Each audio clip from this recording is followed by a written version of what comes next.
반갑습니다. 요즘 주식시장 특히 보면은 제가 저번에 이제 했던 영상에 대해서 이야기하자면은 우리가 이제 주식을 하게 되면은 될 수도 있고 투기꾼이 될 수도 있다. 이렇게 사실상 이 주식시장에서 살아남는 방법은 투자자로서 변하던가 투기꾼으로서 완성도 높은 투기꾼으로서 변하던가 이 상태여야 됩니다. 이거는 내가 봤을 때는 이 시장에서 살아남을 수가 없다라는 거야, 개인적으로. 근데 대부분의 개인 투자자들, 투기꾼들이 살아남지 못하는, 망하는 이유, 손해를 보고 결국에는 전 재산을 다 까먹고 시간을 다 날리고 기회비용을 다 날리면서 추후에 남이 잘 되는 모습들을 바라봐야 하는 이 상황이 왜 그러냐라고 했을 때는 대부분 완성도 높은 투기꾼으로서의 성장을 이뤄내지 못했다라고 보는 거예요. 대한민국 주식은 투기에 완벽하게 적합하게 맞춰진 시스템이라는 걸 이해를 해야 돼요. 끝이야, 여기는. 그러니까 밀도 높은, 완성도 높은 투기꾼들이라고 보는 거예요. 투기꾼이 돈을 벌 수 있는 공간이다라고 보는 거예요. 투자자들로서는 메리트가 별로 없어요. 특히나 한국이라는 종목들은요, 투자자들이 낄 수가 없는 공간이야, 여기가. 이 시장 자체가. 그러니까 이걸 빨리 깨달은 사람들은 내가 투자자가 되고 싶어. 나는 투자자가 되고 싶고 장기적으로 돈을 투자를 하면서 성공을 하고 싶어 라는 생각을 갖고 있는 사람들은 미국장을 가는 거야, 이제. 미장을. 왜냐면은 전 세계의 모든 자금들이 한 곳에 집중되거든, 사실. 미국장이야.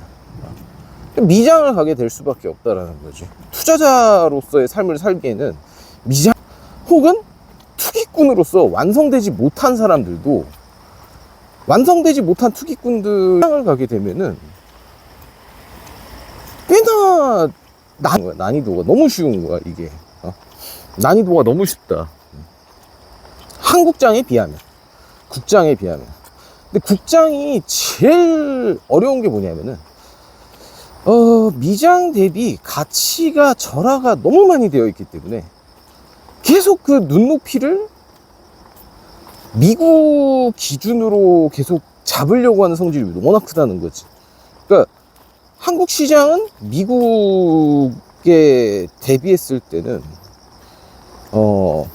한 25분의 1 정도의 자금 수급, 20배 정도가 높은 거야. 자금 20배에서 아무리 많이 쳐줘도 20배, 20배에서 25배, 30배 가까이 받쳐주는 곳이 미국. 이게 일어나냐, 미국장.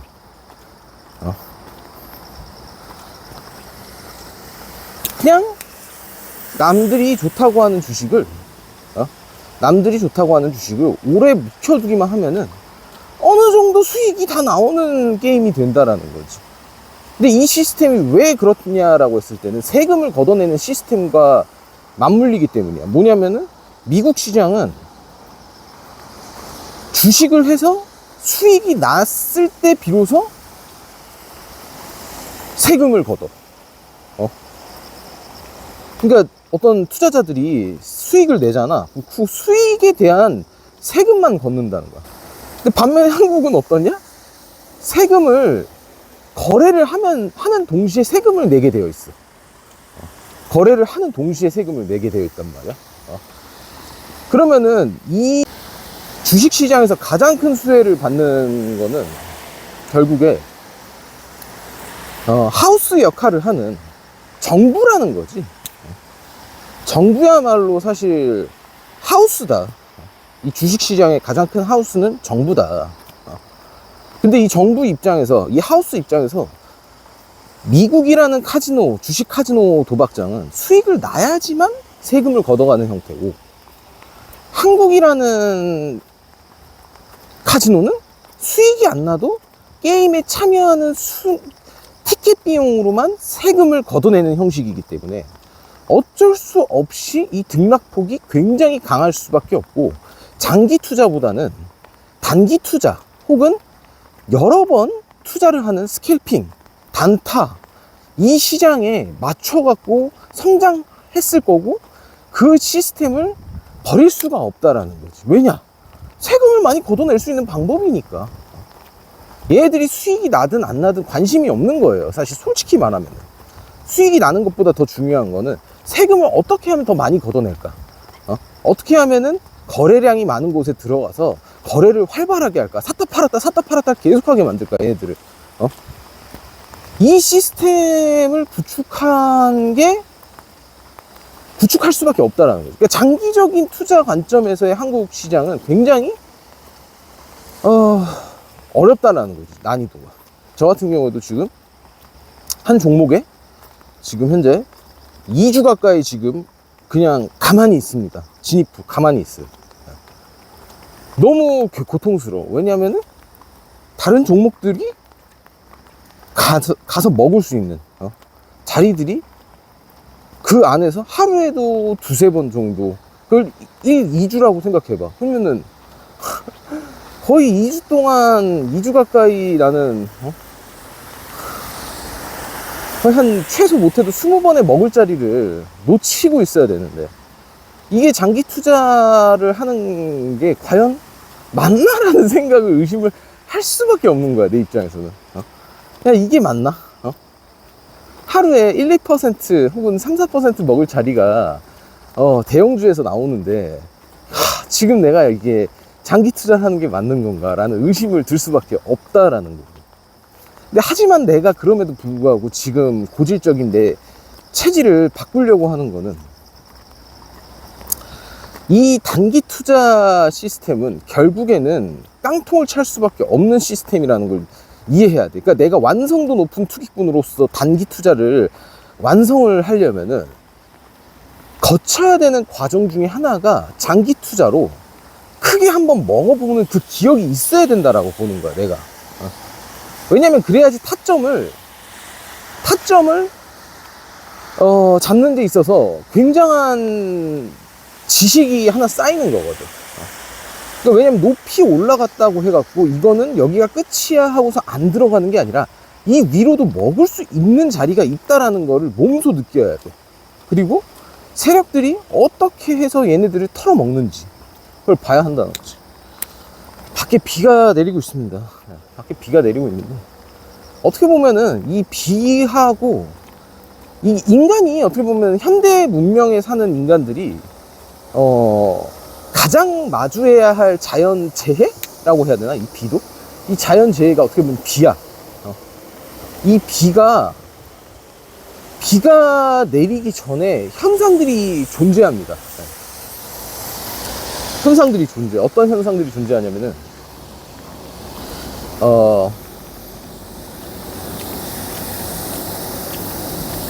첫 번째 먹구름이야. 먹구름. 하늘을 보잖아. 구름이, 칙칙한 구름이 끼기 시작해. 그리고 두 번째 뭐가 생기냐면은,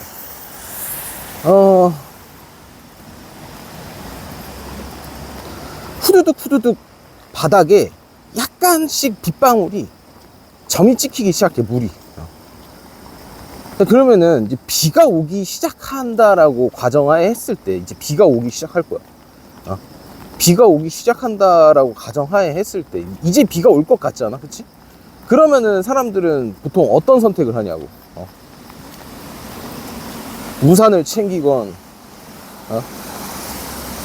우위를 챙기건, 장화를 신던, 뭔가 밖에서 활동을 해야 되면 그렇게 돼야 되죠. 그치? 그건 되게 단순하고 누구나 할 수 있다는 말이야. 그치? 누구나 할 수 있어요. 근데 자, 이제 맨몸으로, 나는 지금 맨몸으로 걷고 있어요. 비가 와도. 자, 맨몸으로 걷는 거 지금 버틸만 해, 나는. 난 체력도 되고, 아, 시원해. 비 오는 거 좋아. 근데 그 다음부터 이제 폭풍우가 오기 시작하는 거야. 비가 너무 몰아쳐갖고 막 날아다니려고 해. 천둥 번개도 쳐. 아, 이 다음부터 이제 위험해. 무서워. 무섭단 말이야. 더 이상 밖에 돌아다닐 어떤 자연을 누리는 것보다는 이 자연이 무서워지기 시작해. 근데 이래도 자긴 버틸만 하대. 난 여기서 러닝한 게 너무 좋대. 근데 갑자기 태풍이 와버렸어. 태풍이 와버리고 강이 범람하고 홍수가 나버려갖고 떠내려가서 죽을 수 있는 상황이 왔어. 혹은 죽었어. 그렇게 됐을 때 그 사람이 무슨 생각을 할까요? 아, 먹구름이 꼈을 때, 비가 후두둑 후두둑 조금 내렸을 때 그냥 집에 있을 걸이 돼버리잖아. 그쵸? 집에 그냥 있을 걸. 주식시장도 똑같아요. 뭔가 먹구름이 끼고 후두둑 후두둑 음봉이 떨어지기 시작하는 거야. 일기예보에는 비가 온단 말이 없었는데, 애널리스트들은 주식이 삼성전자가 하이닉스가 떨어질 거란 말을 한 적이 없었는데, 장기적으로 우상향한다 했는데, 씨발, 이 뭐지? 갑자기 비가 막 내리네? 아씨. 그러다가 이제 홍수에 잠겨갖고 죽는 거거든. 미수 신용 써갖고, 이제 레버리지 일으킨 사람들은 그냥 다 죽는 거예요. 지금 나는 삼성전자 하이닉스가 굉장히 위험한 구간이라고 보는 게, 현재 얘네들이 3천만 원으로, 내가 저번에도 말했지만 3천만 원으로 인상을 했잖아. 3천만 원으로 레버리지 금액을 인상을 시키면서 어떤 현상이 일어나냐면은 3천만 원 미만, 뭐 1천만 원, 2천만 원, 뭐 2,500만 원, 2,900만 원, 얘네들이 2배 레버리지를 못 들어가니까 신용을 쓴단 말이야. 삼성전자 하이닉스를 신용을 써서 들어간 거야. 그러니까 개인 투자자들 중에 소액 개인 투자자들은 레버리지 ETF를 못 들어가니까 신용을 쓰기 시작한 거야, 이게. 근데 이 신용 물량은요, 단 15%, 20%, 30%만 내면 반대 매매예요. 지금 삼성전자가 지금 10% 내렸잖아. 10% 내렸잖아, 지금. 그럼 여기에서 10%, 20%만 내리면은 반대 매매가 돼. 반대 매매가 된다는 거야. 그럼 얘네들 입장에서 반대 매매를 시켜갖고 그 물량을 얻어내고, 인버스로, 삼성전자 인버스든 하이닉스 인버스든 뭐 코덱스 인버스든, 인버스에서 해지가 가능하고, 해지가 가능하고, 그 안에서 수익을 낼 수가 있는 구조 시스템을 갖춰져 있기 때문에 지금 위험하다. 존나 위험합니다, 진짜. 이 게임의 룰을 알아야 되거든, 사실. 이 게임의 룰을 알아야 돼. 그러니까 나는 계속해서 사실 이 삼성전자 하이닉스에 대해서 긍정적인 면도 있지만 부정적인 면이 가장 큰 거는, 이 대한민국 정부가 지금 금융감독위원회가 인버스를 막지를 않았다는 거야. 그리고 최악의 선택을 했다는 거지. 3천만 원 위로 올려버렸다는 거야. 개인 투자자들 그럼 신용으로 찍어 간다고. 그럼 뉴스에 뭐라고 나올 거면, 신용 잔고 한도가 존나 늘었습니다. 예? 반대 매매 조심하셔야 됩니다. 예? 감기 조심하세요. 이 지랄 떠는 거야, 개새끼들이 진짜. 여튼 그래갖고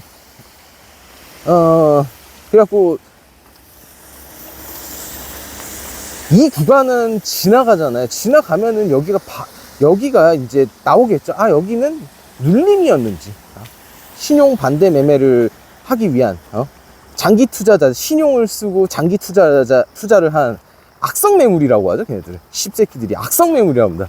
신용 써서 주식 투자하면은, 미수 신용 써서 주식 투자를 하잖아. 혹은 저점에서 매수를 해갖고 장기적으로 끌고 가잖아. 걔네들은 뭐라고 하냐면, 그 사람들을 악성 투자자, 악성 매물이라고요. 악성 매물. 악성 매물이라고 해. 고점에 비싸게 사줘야 되는데 이 새끼들이 저점에 들어가고 장기 투자하고 있네. 얘 악성 매물이라고 한다는 거야.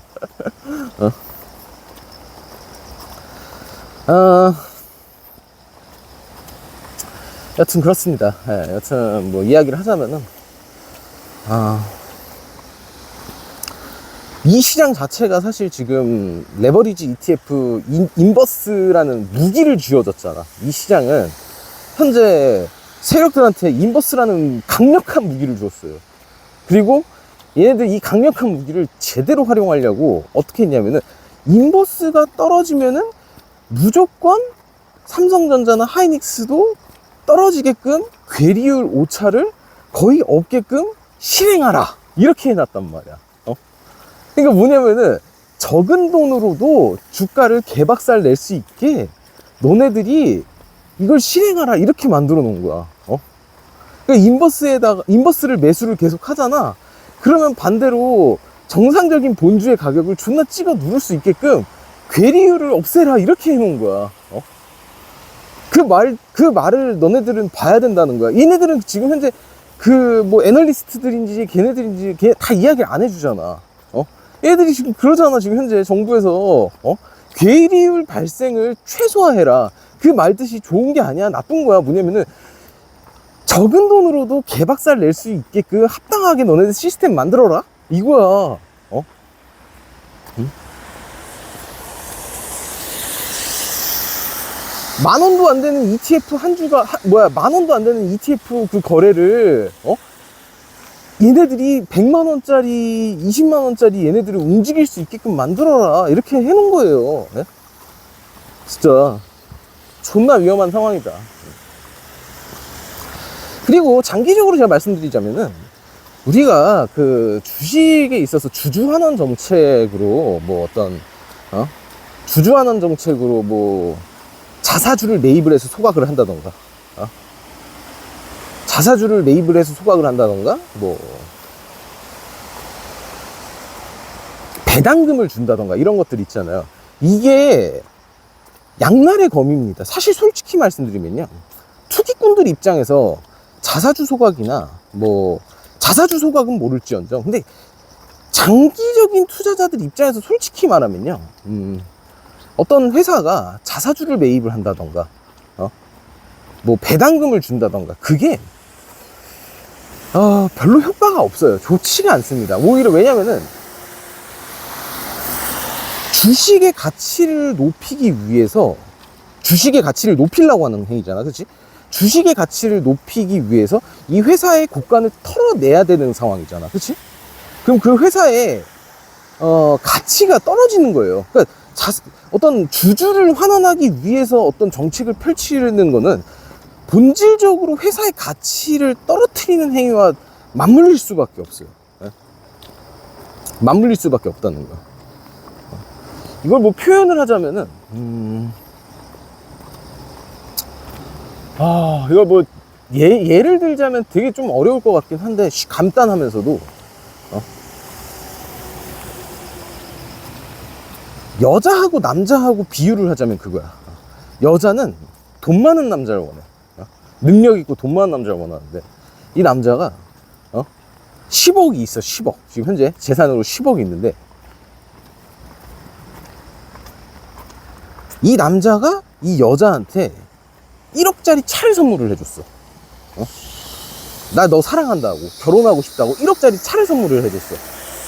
그러면은 이 여자는 1억짜리 선물을 받아서 기쁘지만, 반대로 이 남자의 재산 10억 중 1억이 나에게 오면서 이 남자의 재산적인 가치는 1억이 깎이게 되는 현상이 나타난다는 거지. 깎이게 되는 거야. 그러면은 그게 어떻게 보면 양날의 검이라는 거지. 이 남자는 지금 자신의 커리어를 위해서, 자신의 재산을 위해서 가는 사람보다 지금 나에게 이 정도로 투자를 하는 사람이구나. 일시적으로는 기쁠지언정 장기적으로는 두려운 거죠. 이런 행위가 나 아닌 다른 여자한테 하면 어떡하지? 얘는 10억짜리의 어떤 가치를 가지고 있었는데 9억이 돼버렸어. 이런 현상이 나타날 수밖에 없다라는 거예요. 이게 지금 현재. 주식시장도 똑같은 거야. 그러니까 자사주를 매입을 한다든가 배당금 해봤자 얼마 안 되거든, 사실. 막말로 배당금 해봤자 무슨 한 주당 얼마 주냐? 하루에 27,000원 3만원 10만원 내리고 주당 5,000원 배당해줘봤자 그 뭔 의미가 있냐, 그치? 의미가 없다라는 거야, 결론적으로. 그러니까 회사는 사실 자사주를 매입을 하거나 배당금을 줄 생각을 하지 말고 그냥 자기 하는 일에다가 그냥 더 투자를 해버리는 게 나아. 그냥 신규 사업을 하든 지금 현재 잘 되는 사업에다 공장 하나를 더 지어버리든 뭔가 하나 그냥 투자를 해갖고 하는 게 낫다라는 거야. 그게 오히려 주주들을 위한 정책이라는 거야. 근데 언론이나 뉴스나 뭐 이제 커뮤니티에서는 뭐 배당금이 작다, 뭐 이제 자사주를 소각을 조금밖에 안 한다, 뭐 이런 말 하는데 멀리 가서 봐봐요. 삼성전자도 옛날에 그걸 해봤어. 자사주 소각을 해봤단 말이야. 효과 없어요. 존나 일시적이고 아무런 의미가 없어요. 그 퍼센테이지로 따지면은요, 뭐 그 자사주 소각을 해갖고 얻어낸 이득은 한 뭐 2, 3%도 안 될 거야. 의미가 없는 거거든. 전체 시가총액에 대비했을 때 의미가 없는 수준이야, 거의 대부분. 근데 이 자사주 소각을 한다라는 거, 이 자사주 소각을 한다라는 거는 결국에 뭐냐라고 했을 때는 이게 더 이상 이 회사가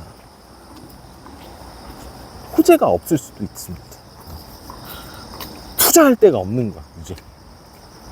투자하기가 무섭고 호재가 없어. 그러면은 이 주식의 가치를 방어하는 게 자사주 소각이랑 배당밖에 없는 거야. 더 이상 발전하기가 너무 어려운 거지, 이제는.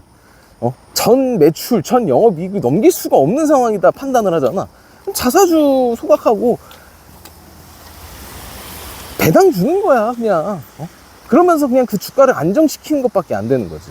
성장이 안 되는 거지, 성장이, 이제부터는. 근데 지금 삼성전자나 하이닉스에 투자하는 사람들은 안정을 원하냐, 성장을 원하냐? 성장을 원한단 말이야, 지금.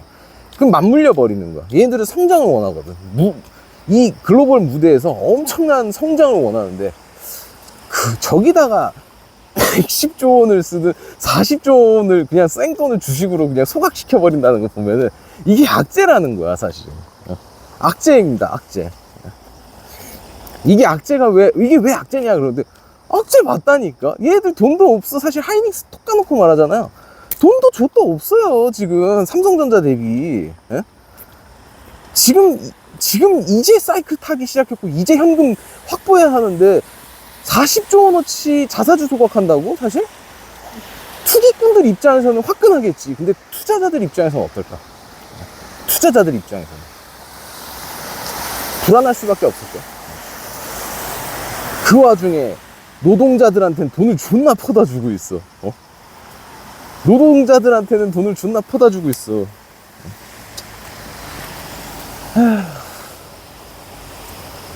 위험하다.